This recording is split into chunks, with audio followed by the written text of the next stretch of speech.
Hello guys, structure classes में आपका फिर से स्वागत है। तो आज के अपने एग्जाम गाइड एनालिसिस का फर्स्ट क्वेश्चन है, सांकड़ा बांध किस जिले में स्थित है। तो बताइए गाइस, जो सांकड़ा बांध है, ये सांकड़ा बांध है वो राजस्थान में है। कहाँ पर है?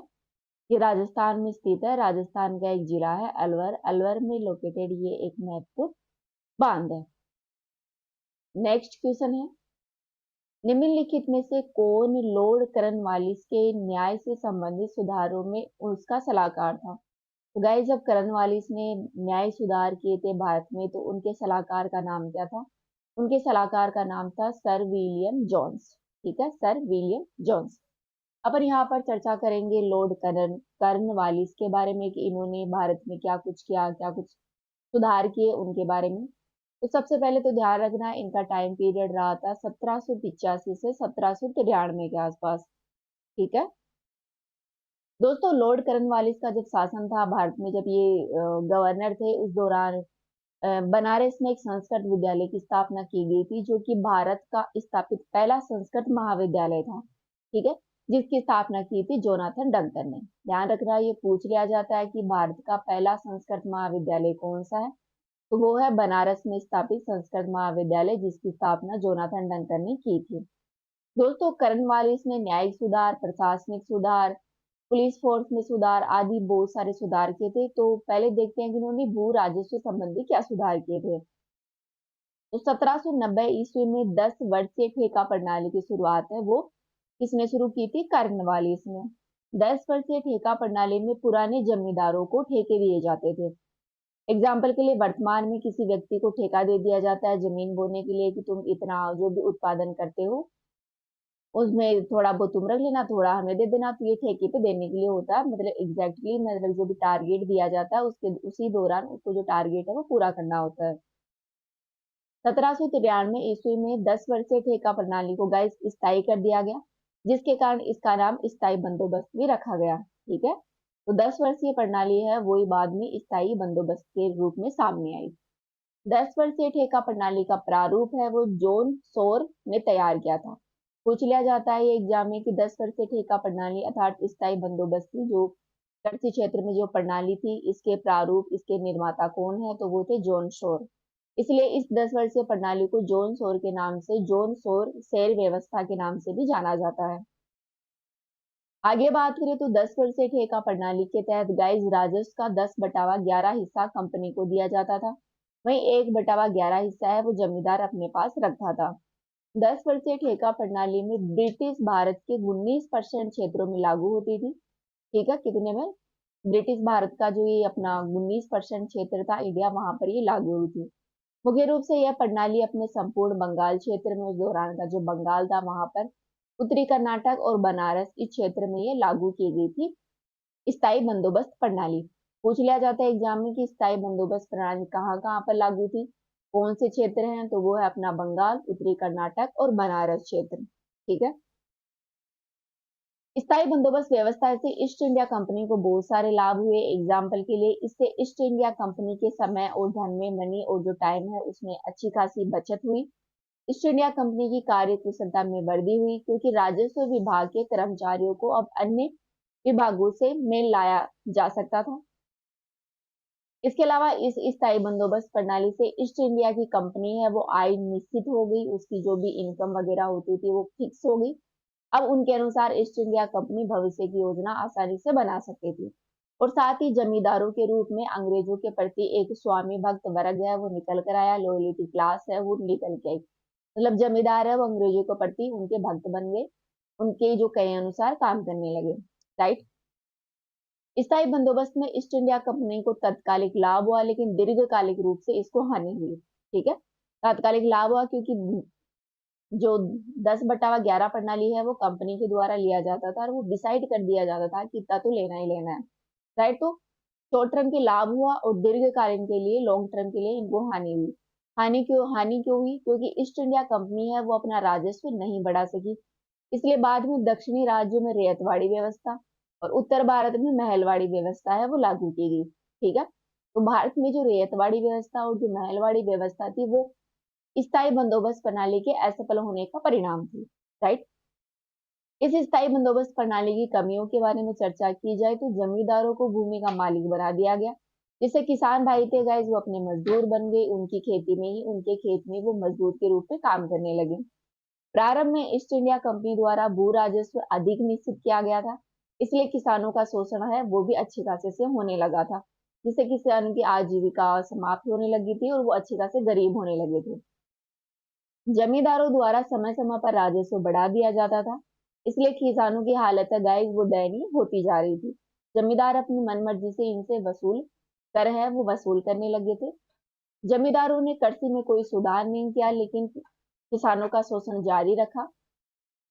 अनुपस्थित जमींदारों की एक श्रृंखला बन गई जो किसानों का अधिक शोषण करती थी। ठीक है। साथ ही ईस्ट इंडिया कंपनी के स्वामी भक्त जमींदार वर्ग ने राष्ट्रवादी भावनाओं को दबाने का कार्य भी किया।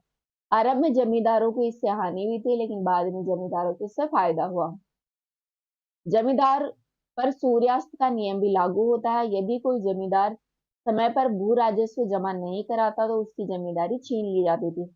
मतलब कंपनी का कहना था कि उन्हें 10/11 जो भू राजस्व है वो मिलना ही चाहिए। अगर कोई जमींदार इस टारगेट को पूरा नहीं कर पाता था तो उसकी जमींदारी छीन ली जाती थी और अन्य जमींदार को वो भूमि ट्रांसफर कर दी जाती थी। राइट। यह लॉर्ड कर्नवालिस ने न्याय सुधार क्या क्या किए। तो गाइस लॉर्ड कर्नवालिस ने जो कलेक्टर होते थे उस समय के डीएम होते थे उनको न्यायिक अधिकार प्राप्त थे। इन न्यायिक अधिकारों को कर्नवालिस ने डीएम से छीन लिया और दीवानी न्यायालयों की एक श्रृंखला स्थापित की। मतलब जो भी कोर्ट होते हैं, रजिस्ट्रार कोर्ट, जो भी आप अभी जिला स्तर पर जो भी कोर्ट वगैरह देखते हैं, उनके संस्थापक लॉर्ड कर्नवालिस को ही माना जाता है। ठीक है। इन्होंने मुंसिफ स्तर पर कोर्ट की स्थापना की, साथ ही रजिस्ट्रार, जिला दीवानी, प्रांतीय दीवानी, सदर दीवानी और प्रीवी काउंसिल की स्थापना की। ठीक है। इनमें जैसे कि मुंसिफ है, यहाँ पर 50 रुपए तक के मामले सुने जाते थे, रजिस्ट्रार में 100 रुपए तक, जिला दीवानी में 200 रुपए तक और सदर दीवानी में 5,000 रुपए तक के मामले हैं उनका निपटारा किया जाता था। साथ ही लॉर्ड कर्नवालिस ने जो क्रिमिनल केस होते थे, फौजदारी मामले होते थे, उनके लिए 4 भ्रमणशील अदालतों की स्थापना की गई। मतलब जो भी क्रिमिनल अपराध होते थे, जैसे कि किसी की हत्या कर दी गई, इसके ऊपर जो भी केस वगैरह चलता था वो 4 अदालतों में चलता था। ये 4 अदालतें थी, एक तो ढाका में, एक थी मुर्शिदाबाद, कलकत्ता और पटना। इन 4 जगहों में ये फौजदारी कोर्ट की स्थापना की थी लॉर्ड कर्नवालिस ने। इसके साथ ही लॉर्ड कर्नवालिस ने 1973 में कर्नवालिस कोड की भी तैयार करवाया था। इन्होंने 1793 में 1793 में इन्होंने लॉर्ड कर्नवालिस कोड भी तैयार करवाया था। इन कोड की अपन विशेषता देखें तो इन्होंने क्या किया, लॉर्ड कर्नवालिस जो कोड थे उसमें शक्तियों का विकेंद्रीकरण किया गया। तो पूछ लिया जाता है कि कौन से वाइसराय थे या कौन से गवर्नर थे जिन्होंने शक्तियों का विकेंद्रीकरण किया, तो वो थे लॉर्ड कर्नवालिस। साथ ही इन्होंने कानून के समक्ष सभी को समान माना। हत्या के तरीके के बजाय हत्या के उद्देश्य पर इन्होंने बल दिया। रक्त मूल्य की परंपरा समाप्त कर दी। अंग भंग के स्थान पर कठोर कारावास की सजा दी। उस समय क्या होते थे कि किसी को सजा दी जाती थी तो कान के बदले कान काट लेते थे, हाथ के बदले हाथ। तो उस प्रथा को समाप्त करके कठोर कारावास की सजा इन्होंने उसमें कन्वर्ट कर दिया। गवाह की धार्मिक योग्यता को इन्होंने समाप्त कर दिया और वकालत का पेशा है वो आरंभ कर दिया। ठीक है। तो जो वर्तमान में अपनी वकालत चलती है, वकील वगैरह जो भी केस वगैरह लड़ते हैं, उनके जन्मदाता है वो लॉर्ड कर्नवालिस ही है। लॉर्ड कर्नवालिस की जो कोड की जो इनकी जो विशेषताओं का महत्व है उसके बारे में जाने तो इससे क्या हुआ कि जो हमारी आधुनिक न्याय व्यवस्था है उन्होंने इसे ये प्रारंभ होती है। कर्नवालिस कोड है वो पश्चिमी मान्यताओं और यूरोपीय मान्यताओं पर आधारित था। कानून की सर्वोच्चता लागू की गई इसमें और सभी के लिए समानता पर ध्यान दिया गया। निष्पक्षता का सिद्धांत है वो यहाँ पर लागू होता था। राइट। इसके साथ ही कर्नवालिस कोड की जो कमियां हैं उनके बारे में देखिए तो गाइस इससे क्या हुआ, न्याय है वो धीमा हो गया और जो भी न्याय था वो महंगा हो गया। मतलब एक आम आदमी के लिए जो भी जुडिशरी में जाना उनके लिए बहुत डिफिकल्ट हो गया, बहुत महंगा हो गया। धनवान लोग हैं वो ज्यादा इस पैसे देकर न्याय को अपने अपने तरफ कर लेते थे, मतलब न्याय को अपनी तरफ खरीद लेते थे। अंग्रेजी न्यायाधीश है वो भारतीय परिस्थितियों से भी परिचित नहीं थे, जिसके कारण वो ठीक से न्याय नहीं कर पाते थे।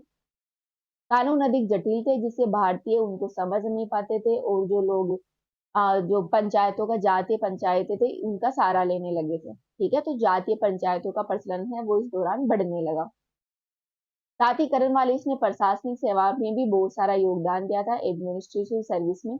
इन्होंने आईएएस का पद और आईपीएस का पद है उनकी शुरुआत की थी। ठीक है, भारतीय प्रशासनिक सेवा और भारतीय पुलिस सेवा की शुरुआत की थी। इनके जन्मदाता है लॉर्ड कर्नवालिस। राइट, तो ये अपन ने चर्चा की लॉर्ड कर्नवालिस के बारे में। अपना नेक्स्ट क्वेश्चन है, बंगाल बिहार स्थायी बंदोबस्त लागू करने का श्रेय किसे दिया जाता है? तो अभी अपन ने चर्चा की थी स्थायी बंदोबस्त के बारे में। तो बंगाल और बिहार में इसे लागू किया गया था। ये 10 वर्षीय प्रणाली थी, एक स्थायी प्रणाली थी। इसमें जमींदारों को 10/11 हिस्सा है वो कंपनी को देना पड़ता था और 1/11 हिस्सा है वो अपने पास रखते थे।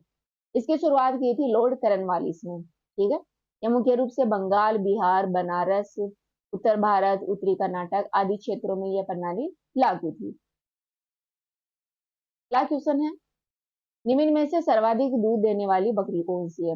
गाइस यहाँ पर बकरी की नस्ल दे रखी है, बर्बरी, बंगाली, जमुनापुरी और सिरोही। तो सर्वाधिक दूध देने वाली जो बकरी है राजस्थान में उसका नाम है जमुना परी। अपना अगला क्वेश्चन है, आलू में मोजेक रोग का कारक सूक्ष्म जीव है। दोस्तों पहले तो ध्यान रखना कि जो मोजेक रोग है वो कौन से सब्जी में होता है। मोजेक रोग है वो मुख्य रूप से आलू में होने वाली एक डिजीज है। ठीक है, ये डिजीज है वो वायरस के कारण होती है, विषाणु के कारण होती है। तो ये अपने एग्जाम गाइड के आज के क्वेश्चन पूरे हुए। तो इस वीडियो में इतना ही। Thank you.